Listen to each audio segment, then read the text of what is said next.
Hi, it's Patrick Ash, author, guitarist, and a little pissant. Please see the link to my books below.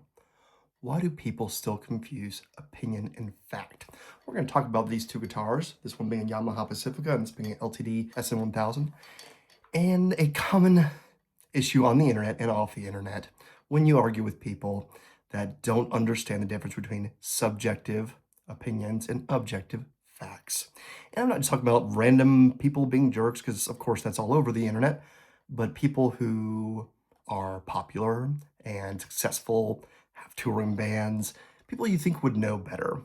So this, of course, comes from an argument I had a couple days ago. Not only does this person have very fallacious reasoning, but they have the top-rated comment of several hundred. And then when you stock up, like, well, what's this person like? Well, they're very successful. They have a touring band. So what was the argument? It was a simple post about whether you preferred one guitar or the other. It was actually about two different bass guitars. One was a Yamaha and the other was a Fender. And as you do in these threads, people say, I prefer this one or that one, Coke or Pepsi, Yamaha or Fender. And I do have a Fender. It's currently on a bench, so this is why my LT SN Strat-like is a stand-in for that one. And in any of these threads, of course, people say what their preference is. They say, I like this one for these reasons. Of course, your opinion is subjective, but the reasoning you use is often based on facts. Like, I like these pickups in this one, or the finish on this one, or whatever it is, and that's thus your preference. But what this person said, he had some of those things, of course. And then at the end, kind of an offhanded comment, he said, anyone who says Fender simply doesn't know any better. It's kind of a tricky thing to say. You could probably shrug it off, but somebody else responded saying, just because someone has a different preference doesn't mean that they know less. And it led to a 20-something long thread between me and the other. He started off saying, like, well, there's a difference between objective and subjective. He's like, I don't rely on subjectivity, such as opinions. I rely on objectivity, which is facts. And based on that, based purely on objectivity, the Yamaha is the objectively better guitar. So, and immediately I was like, well, that's the issue. You're still expressing an opinion as though it's a fact. And the OP, the poster of this, asked for what all his post was, which do you prefer? Do you prefer the Yamaha or the Fender? And of course, these are stand-ins for those instruments. And if you know anything about me, I've played for 30 years. I've owned, gosh, about as many instruments, 30, 35, something like that. Traded many. I've played hundreds and hundreds, like guitar shops and friends and things like that. And so I could go into fine detail. You can look at my videos and see me going through specs and what I like, what I don't like, and all that crap, okay? And amidst all that, of course, I can speak to objective facts and say, that's why I prefer one thing over another. One model versus another model, but kind of a bigger issue here is, like, when it comes to, like, brand loyalty, I don't know about anyone else, but the longer I play instruments, like, kind of the less brand loyalty I have. It really comes down to individual experiences, and even down to the exact guitar you have. I have, like, the one that got away. I once had an Ibanez SCA 220 S Classic Ibanez made in Japan, and I found it at a small music shop in Pennsylvania for like $180, like 200 with tax, something like that. And it was amazing. I moved with my spouse, and I was financially tight for a few months, and so I sold most of my guitars and I kept a few. So I sold that one, and then later, after I, got another job and was in a better spot, I was like, I'm gonna buy it again. And I bought the exact model. I think it was the exact year too. All the same specs, everything. It wasn't the same. I could just not play it as fast. I think someone might have been the finish on, like, the exact finish on the neck, and I tried, polishing up, like, both of these necks up. 1500 grit sandpaper makes it fairly smooth. And so if you were to give me both of those on blind tests and be like, how does this compare to that one? I'd be like, oh, yeah, one of these is great. I'm fast scales, play naturally, just feels like a dream. The other one, it's got a little, some kind of sticky finish to it. Bridges placed, or what, are the frets, or what? But something is not right, even though they're exact same model, exact same. Anyway, so yeah, this guy said that anything Fender over the Yamaha doesn't know any better. flat out. You're still expressing a subjective opinion. I'm repeating myself. And he said, if you really believe that the Fender is better, I will, quote unquote, I will destroy you with facts. And again, this is a guy that had the top rated comment of like 400 or 500. He said, I will destroy you with facts. And of course, I'm like, oh, okay, well, what is it? He's like, well, the Yamaha has better craftsmanship. It has better materials. It has better pickups. It has better, tuners, and versus the Fender in that scenario. And I'm like, okay, well, some of those things you can change. Granted, it might cost, and you have to factor that into your total expenses. But like workmanship, it's like, yeah, a brand can have a reputation, and some things that are objective are, say, what's the average score or rating for that instrument on Sweetwater or Amazon, and that would be an objective. It might be 4.5 out of 5. And you look at the other instrument, and it might be 4.2 out of 5. It's like, okay, like according to this, like these people have rated it to be better than the others. But I'm sure we've all had the experience of there's a higher rated thing of any brand or whatever, and you try out the higher, and you're like, I'm not sure why people prefer this. And you might have a reason for it. You might be like, oh, it seems like a lot of people prefer like a certain neck shape. Like, I don't prefer that. Like, my hand is a little bit smaller or bigger. People tend to like the super thin necks, like the wizard necks on Ibanez, and I don't. There's 15 plus years. My main guitar was an Ibanez RG 520. I never got used to the thin neck. And as I played like other necks, like either of these, or just regular C-shaped Strat, much more comfortable. And I play better, I play more often. Yes, all of us can go and talk about what the reasons, the objective facts, why we prefer one over the other. This neck has been scalloped. That's pretty cool, for the 12 fret up. It has Graphtec ratio tuners. They're a little expensive, but they're awesome, and they fit this Pacifica very, very well. For one thing, cost, like this cost per dollar, I regularly recommend Yamaha is one to check out if you're looking for a high quality per dollar, particularly on the lower like entry to just above entry price points. And it has the EMG solderless pickups, which I don't like doing soldering, and I found this actually easy to do. I put this all together by myself, and I'm not a very handy person. And I have the new Vega trim special with the brass block in it. Pretty good. I have done a few reviews on the previous version of the Vega trim, which I kind of prefer. But like the fretwork is nice and smooth. I haven't found dead spots, so excellent instrument. But I did put a few $100s into it.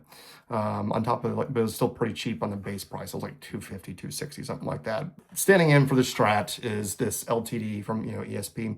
And what does this have? I think I paid like $750, $800 thereabouts. The plastic nut was catching a lot, and so I ended up getting this bone nut. Cost a bit, but it definitely stays in tune much better. And of course, this one has locking tuners that came with it stock. It's a roasted neck, as you can see. We've got the stainless steel frets, which of course, last a very long time. They are a little bit brighter sounding acoustically. And of course, it has this beautiful sandblast that they call it finish, which is very, very cool.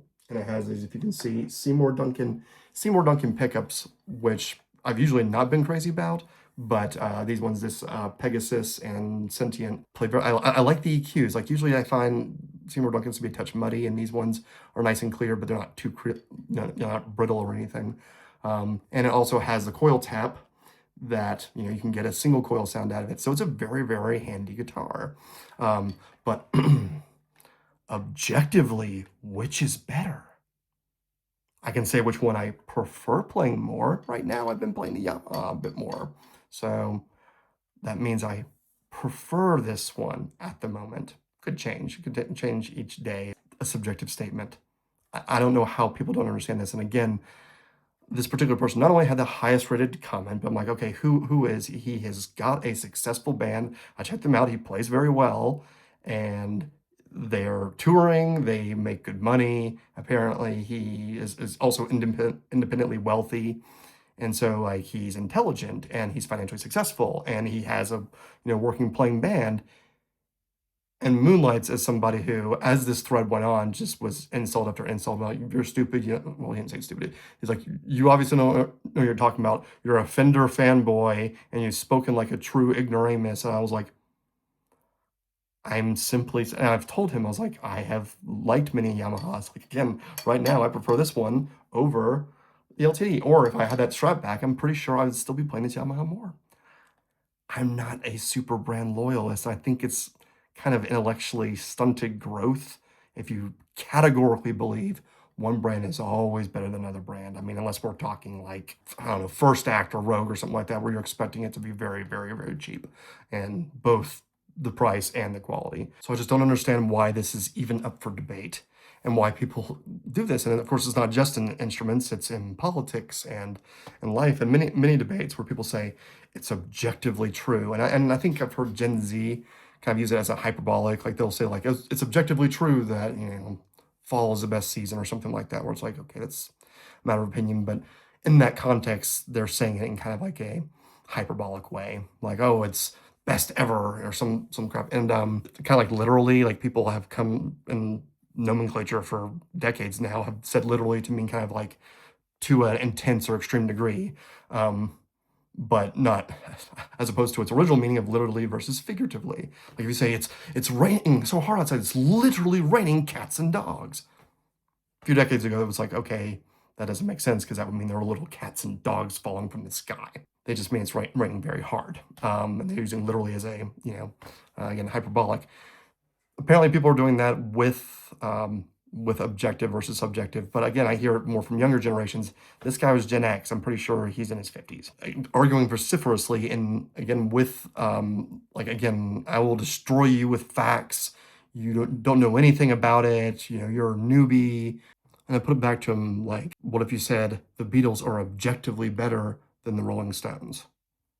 It's an opinion. Like you could say it's backed by objective facts, like they sold this many more albums, or the fans rate it higher on across all platforms, whatever it is. But ultimately, it's still an opinion. And as I was saying this, other people were liking up and supporting his comments, saying, I'm basing my position on facts, and you're basing it on your feelings. I said, no. The two he showed, like the Fender, because I preferred the shape of the neck. I would find it much more playable. And I said that that's a personal preference, and I recommended to the poster and anyone else, if you can get your hands on both, do that and see what feels more naturally to you, because that is a subjective thing, especially if it was like an acoustic or bass and you're playing fingerstyle. That can be very important of like how comfortable does it feel, the body on the lap and the neck. And based on my experience, I preferred that Fender versus that Yamaha, and he said you're objectively wrong. So this guy's not content, again, to have a successful band, financially well off, very. One could ask, Patrick, why do you torture yourself this way? You've done it, you've done it with Enneagram, and you do it with stupid arguments like this. And really, I mean, it kind of comes down to envy. And I always stress, like, I have a very big issue with envy. It's not about material things. It's not about, like, the fact that this guy's wealthier than I am, or he has more guitars, or whatever it is. But there is an envy in he has a band. He gets to play in public regularly. Like, that's something I dream of. That's like super important to me. And I have done it a few times. You can see there's videos on this channel. I have played maybe half the times I've ever played, they weren't recorded, but I've got some of the ones. You have a band, it's like, you're most of the way there to the dream. Of course, we can imagine playing big venues and everyone loves our music and we sell lots of albums or whatever. But to me, it's like the dream, the core of it is you get to play with others, write music, perform music, whether it's to 10 people or 10,000, I feel like it's like the Pareto principle. You're kind of 80% the way there, at least in my preference and what I dream of, that you're like 80% the way there if you have a band and you're playing together, 4 people and they like your stuff. And so he has, and this was a realization I had about myself. I was thinking, why am I so bent out of shape? Because this was a few days ago. But it reminded me of the Enneagram argument. It reminded me of someone I knew in my personal life. It was a friend of a friend, that a guy I really did not like. And if you're not familiar with the Enneagram thing, I'm not going to go through all that. It's this big, long drama. But there was envy there because this guy, and all three of these cases, like, they made a point to pick on me and say, you're ignorant, you don't know what you're talking about, and oh, you're upset, and you're upset because we sensitive spot or whatever, because you're insecure about it. As I've talked before, there's research to indicate that anger and irritation, frustration is more likely among those who are right about their position. For example, knowing the definition of objective versus subjective. Unfortunately, it's our base instinct or reaction that when someone gets mad or frustrated, we think it's because they're insecure, and so they must be wrong.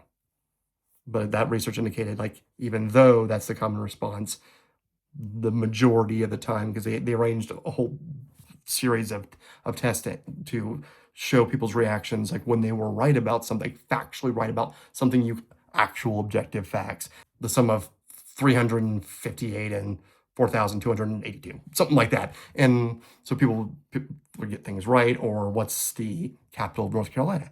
I've brought this up before, because like you feel like you're losing your mind when you say something like, oh yeah, the capital of North Carolina is Raleigh. And like, God, look, this guy doesn't know what he's talking about. Like, that's factually correct. We can look it up. Like, and it's like, oh yeah, well, you're insecure because you're wrong. And they're like, they had the arrogance, and that's one of my least favorite qualities in anybody. But when you check, you're like, no, I can prove, like, what source, like I can show you any source to show that I'm correct, that I'm right. And they're like, yeah, get over it. Just accept that you're wrong. And this is just the latest example. Anyway, so like, yeah, there's this guy, and there's like the Enneagram guy. We've argued lots of semantics, lots of definitions, and all that crap. And also this guy, this friend of a friend, natural inclination towards computer programming in high school. Never went to college, never had to. Got a job in programming. I won't say what industry, but I will say it's a fairly licentious industry, if you catch my meaning. And he's been loaded ever since. And the envy is not, again, that he has the wealth. It's that he's financially secure. He can do basically whatever he wants. He probably has enough at this point that he could retire at, our age. And it's like the world's your friggin' oyster. And how do you react to it? In all three of these cases, it's they found, like, I have a discussion. Okay, you prefer this for these reasons. I prefer this for that, for those reasons. But they go further and make a character judgment about my intelligence and say, you're wrong, you don't know what you're talking about, you're ignorant, you're newbie, this, that, and the other. And I'm like, then please look up the definition of an objective versus subjective, opinion versus fact. Saying one guitar is objectively better than another one, like, that's bunk. I mean, if you had two, let's say you have two functional cars. If one didn't actually function, then you could argue objectively. It's like, well, we need to have an objective per our criteria, whatever they are. People are arguing about what's a better car. And one person says, like, well, I prefer this $5,000 Honda Civic. It's got a lot of miles or whatever, but it's reliable. It's, cheap, gets me where I need to go. And the other person says, oh, but I prefer this $50,000, 10 times more, $50,000 Mercedes, whatever because it gets much better gas mileage. It has a V6, V8 engine. I don't know cars, so bear with me, and so it's objectively better. It's like, no, it's still not. Say, well, it's higher quality. It's like, well, for that other person, they want reliability per dollar. That's my metric personally, of like, I want the cheapest car that gets me from place to place. So it's $5,000, and let's say I won't have anything more than basic upkeep for 5 years, 6 years, then that's a deal. And the other person's like, oh, but this car's superior. For $50,000, you get that reliability for 7 years. So it's objectively better. Like, it's still not. Like, the other person can prefer that first vehicle because it's like, oh, I'm paying $5,000 and getting, let's say, 5 or 6 years. Let's just say it's 6 years. That they're getting 7 or 8 years. Like, they get 1 or 2 more years of reliable, transportation for 10 times the cost. Objective would say something like, oh, this has a V6 engine and that is not. That's an objective fact. A reputation for running reliably for 7 or 8 years, and that's the average lifespan of that make and model. Like, those are facts, but it's still, at the end of the day, a preference. I know I'm repeating myself, but it's like, this guy could not get it through his thick skull, and everyone was backing him up. And I'm just like, oh God. And he's successful, and it's like on in all the ways. And wrong. Successful and wrong. And then as I said to him, like, well, no wonder we're being run by the Epstein class. Getting into politics, whatever. It's like, because that's our world, isn't it? You can be provably right about the definition of objective versus. He has a working band, my Enneagram nemesis. He has a hell of a lot more book reviews than I do, and a following, which I always said since I published my first book, that like having just strangers that wanted to read my book was it. That's the stuff right there. When someone that you don't know, not your friends and family, or not a few strangers that say like, oh, it was okay, it was pretty good, I guess I liked it, but a stranger that says, here is why I like this book. That's the stuff. And then with that other guy, it's like he had that financial security where he could do whatever he wanted. So if he, like me, wanted to spend his time writing, he could. He could save up enough money and be set.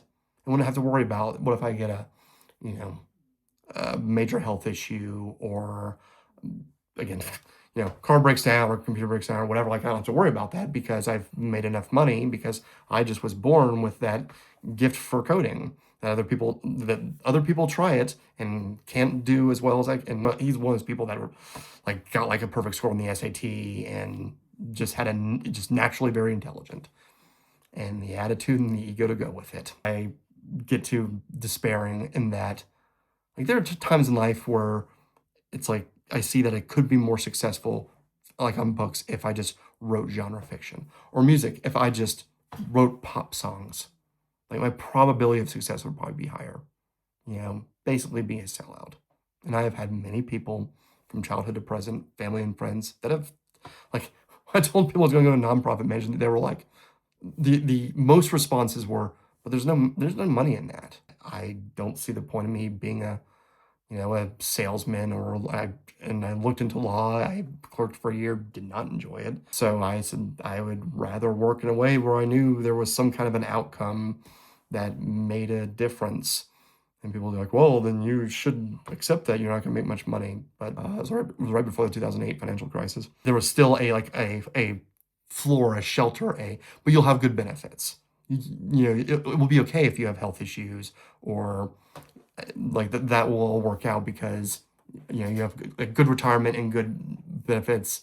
And that kind of immediately went out the window. Going all the coulda, shoulda, wouldas, but ultimately the world tends to reward people who are both factually wrong, who bullshit, who have arrogant attitudes, and when they've made it, even if they were hardworking and smart and all that, can't be humble about it. They can't say, all right, the next person, I'm going to help them with their goals.